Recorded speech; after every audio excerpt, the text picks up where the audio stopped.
अस्सलाम वालेकुम, welcome guys air life में खुश आमदीद। जी तो गाइस, आज हम बात करने वाले हैं कि इंसान को ज़िंदा रहने के लिए या इंसान को बेहतरीन ज़िंदगी गुजारने के लिए दो किस्म की जो खुराक है उसकी ज़रूरत है। एक खुराक है जिसको ज़रूरत है हमारे जिस्म को, हमारी इस बॉडी को ज़रूरत है खुराक की, वो है खाना। और इस जिस्म के इस बॉडी के अंदर एक रूह है जिसकी वजह से हम बोल चल रहे हैं, जो अल्लाह का हुक्म है उसको कहते हैं रूह।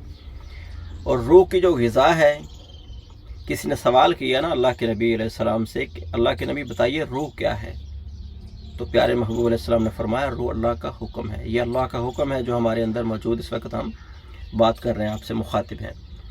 तो इस रूह की जो ग़िज़ा है वो है अल्लाह रब्बुल आलमीन की इबादत। अच्छा, हर आदम का बेटा, हर जो इंसान है, जो बशर है, उसे इन दो खुराक की ज़रूरत है। बज़ाहिरी कुछ लोग खाना तो खाते हैं, जो इस बॉडी की रिक्वायरमेंट है वो पूरी हो जाती है, लेकिन वो डिप्रेशन का शिकार रहते हैं, परेशान रहते हैं, उदास से रहते हैं। क्योंकि इंसान के अंदर एक पुर्जा है नफ्से अम्मारा, एक है नफ्से लवामा। नफ्से अम्मारा इंसान को बुराई की तरफ माइल करता है, नफ्से लवामा इंसान को दोबारा मेंटेन करता है कि आप अपनी हदूद में रहो, आप ये काम कर रहे हो गलत। अक्सर आपने नोट किया होगा, आपका किसी मज़हब, किसी फ़िरके के साथ ताल्लुक़ क्यों नहीं, लेकिन आप जब भी कोई गलत काम करेंगे जो फितरत के बिल्कुल ख़िलाफ़ होगा, आपका दिल के अंदर खटका शुरू हो जाएगा।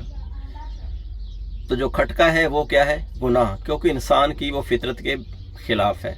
अल्लाह रब्बुल आलमीन ने उस पर लगाई हुई है हद।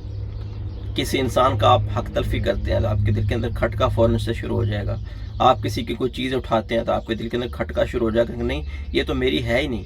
मतलब नफ्स लवामा फ़ौरन से आपको मलामत करेगा। तो मुसलमान अल्लाह रब्बुल आलमीन की याद में अल्लाह की इबादत करके सुकून हासिल करता है, राहत महसूस करता है। इसी तरह दूसरे मज़ाहिब में यहूदी भी इबादत करते हैं, लेकिन उनका एक अपना तरीका है, उनके पास भी आसमानी किताब है, वो अपने तरीके से अपने नफ्स लवामा को मुतमईन करते हैं। अब जो हिंदुइज़्म है, हिंदुइज़्म ये किस लिए करते हैं, बुतों की पूजा और ये सारे मामलात? आखिर देखें ना, इंसान है, ये चीज़ ज़रूरी है, ये चीज़ नेचुरल है कि इंसान को एक तो ज़रूरत है खुराक की, इस बॉडी को मेंटेन रखने के लिए, और दूसरी खुराक है कि उसके रूह के साथ जिसका तल्लुक़ हो, जो रूह को राहत पहुँचाए, राहत सुकून, क्योंकि वो उसकी खुराक है। अब वो जिस मज़ाहिब में भी है, वो इंसान हिंदुइज़्म में है तो वो ज़ाहिर है बुतों की पूजा करेगा, लेकिन वो बुतों की पूजा करने से उसको राहत सुकून तो महसूस नहीं होगा, लेकिन वो अपने नफ्से अमारा के ज़रिए अपने नफ्से लवामा को मुतमईन करेगा कि नहीं, आप ये जो कर रहे हो ये ठीक है।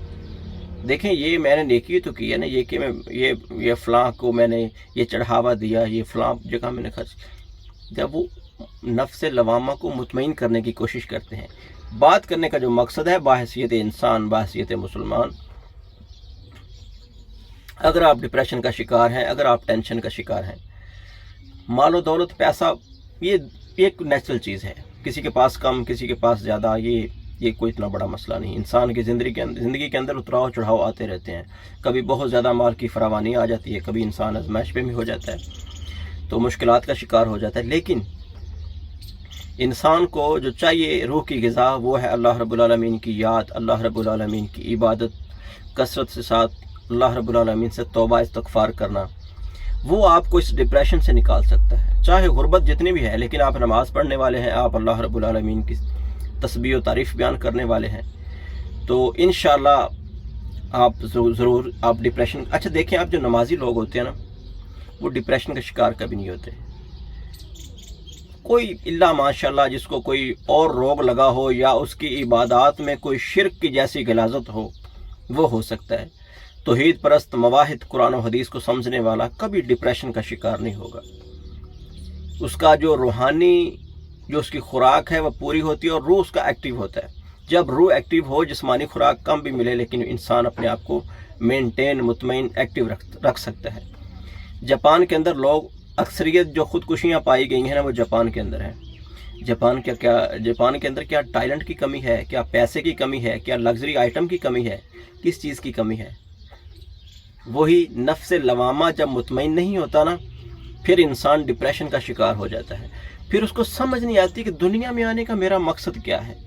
آپ جاپان کے اندر دیکھیں، صبح 5 بجے ٹرینیں فل ہوگی، ہر بندہ اپنے کام پہ جا رہا ہے، رات کو 10-11 بجے تک ایسی کام کرنے والی قوم ہے کہ گدھے کی طرح چلتی ہے، کہ لائن میں ایک ٹریک کے اندر چل رہے ہیں، وہ روٹین وائز۔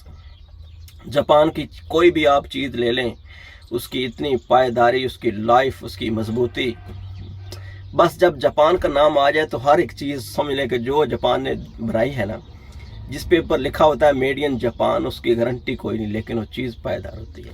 لیکن انسان ڈپریشن کا شکار کیوں ہے؟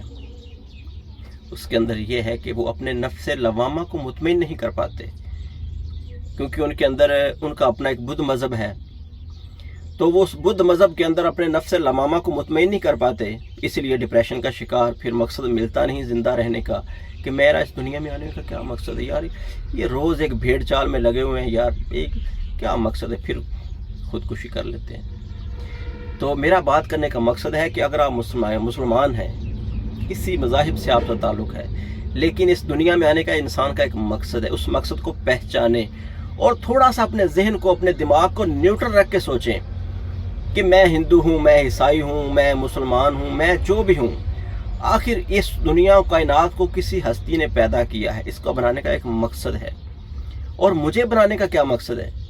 کیا میں کسی کے کنٹرول میں ہوں؟ تو جواب اندر سے آپ کو، نفس لوامہ آپ کو جواب دے گا کہ ہاں میں کنٹرول میں ہوں، کیونکہ جب میں بیمار پڑتا ہوں تو مجھے شفا کون بخشتی ہے؟ کون سی ذات مجھے شفا دیتی ہے؟ تو اندر سے جواب آئے گا کہ ہاں کوئی طاقت ہے، کوئی پاور ہے پیچھے، جس کے ہم کنٹرول میں ہیں۔ دیکھیں اللہ رب العالمین نے قرآن پاک میں چیلنج کیا ہے کہ جب تمہاری روح ہم نکالنے لگتے ہیں نا، تم موت کے قریب پہنچ جاتے ہو، اگر تم اللہ کے علاوہ کسی کو پوجنے والے ہو، کسی کو ماننے والے ہو، اگر اللہ کے علاوہ کوئی طاقت ہے پھر اس کو بلا لو، اور جو روح ہم نکالنا چاہتے ہیں تم اس کو روک لو، تم روک نہیں سکتے۔ بڑے بڑے سائنسدان، بڑے بڑے جناب اس پر ریسرچر اس معاملے پہ آ کے ان کی بس ہو جاتی ہے کہ نہیں، یہ اللہ نے قرآن پاک میں چیلنج کیا ہے کہ اگر آپ کسی اور، اللہ کے علاوہ کسی اور کی طاقت ہے تو پھر روح کو پھر کیوں نہیں لیتے؟ جب ہم تمہاری روح قبض کرتے ہیں تو روح کو پھر کیوں نہیں لیتے؟ بلاؤ اپنے بابوں کو، بلاؤ جن کو تم بڑے بڑے جناب سمجھتے ہو کچھ کرنی بھرنے والے، ان کو بلاؤ اور دوبارہ سے روح کھینچ کے اس میں پھر بھر دو، ڈال لو، نہیں ڈال سکتے۔ تو آپ نے غور و فکر ضرور کرنا ہے، سمجھنا سوچنا ضرور ہے کہ میرا اس دنیا میں آنے کا مقصد کیا ہے، میں نے کیا کرنا ہے۔ اب دیکھیں نا، قارون اس دنیا سے چلا گیا، اتنا معلوم تھا، اتنا پیسہ تھا اس کے پاس، لیکن پیسے کے ساتھ انسان کی آخرت نہیں بنتی، انسان کو قلبی سکون نہیں مل سکتا۔ ایک فقیر دریا کے کنارے پر بیٹھا ہے، اس کے پاس کوئی مال و دولت نہیں، آدھے سے کپڑے پہنے ہوئے ہیں، کبھی کھا لیا کبھی، لیکن مطمئن ہوتا ہے وہ، کیونکہ اس کا نفس لوامہ مطمئن ہے کہ ہاں میں اللہ کی یاد میں بیٹھا ہوں، مجھے کیا پرواہ ہے، آج جان روح نکل جائے کوئی ٹینشن نہیں، اپنے مالک و خالق حقیقی سے جا ملنا ہے، کوئی پریشانی والی بات ہی نہیں۔ لیکن ایک بزنس مین، ایک مالدار بندہ، لیکن اگر اس کے دل کے اندر اللہ رب العالمین کی یاد نہیں ہے، اللہ کی فرما برداری نہیں ہے، اسلام جیسی دولت اس کے پاس نہیں، اس کو ہر وقت کھٹکا لگا رہے گا، وہ یہ چیز محسوس کرے گا کہ مجھے کسی چیز کی کمی ہے، کوئی جو خلا ہے وہ جو پر نہیں ہو رہا۔ باحثیت انسان وہ ضرور محسوس کرتا ہے، ہاں نفس امارہ کے ذریعے نفس لوامہ کو مطمئن کر لے کہ ہاں میں یہ بھی تو کر رہا ہوں، میں غریبوں کو کھانا بھی تو کھلا رہا ہوں، میں وہ فلاں بیوہ عورتوں کو دے رہا ہوں، فلاں یتیم بچوں کو دے رہا ہوں، فلاں غریب کی میں نے مدد کی، وہ بھی تو میں کر رہا ہوں نا۔ مطلب وہ اندر کھاتے اپنے آپ کو مطمئن کر کے سیٹسفائی ہو جاتا ہے، لیکن پھر بھی 100% نہیں۔ تو آپ نے غور و فکر ضرور کرنا ہے کہ میرا دنیا میں آنے کا کیا مقصد ہے، میں کس لیے آیا ہوں، کیونکہ اللہ رب العالمین نے بار بار قرآن مجید میں اور پہلے جو مذاہب کی کتابیں ان کے اندر اللہ نے فرمایا کہ تمہیں میں نے دنیا میں بھیجا ہے ان کے امتحان کے لیے، اس کے بعد پھر تمہیں میری ہی پاس لوٹ کر آنا ہے، پھر تم سے حساب کتاب کیا جائے گا کہ دنیا میں گئے ہو کیا کر کے آئے ہو۔ جزاکم اللہ خیر، بہت مہربانی، السلام علیکم۔ آپ کا وقت بھی بہت قیمتی ہوتا ہے تو اس کا بھی میں نے دھیان رکھنا ہوتا ہے، یہ آپ کی محبت ہے کہ آپ ٹائم نکال کے میری ویڈیو واچ کرتے ہیں، شکریہ، اللہ پاک آپ کو جزائے خیر دے۔ السلام علیکم ورحمۃ اللہ۔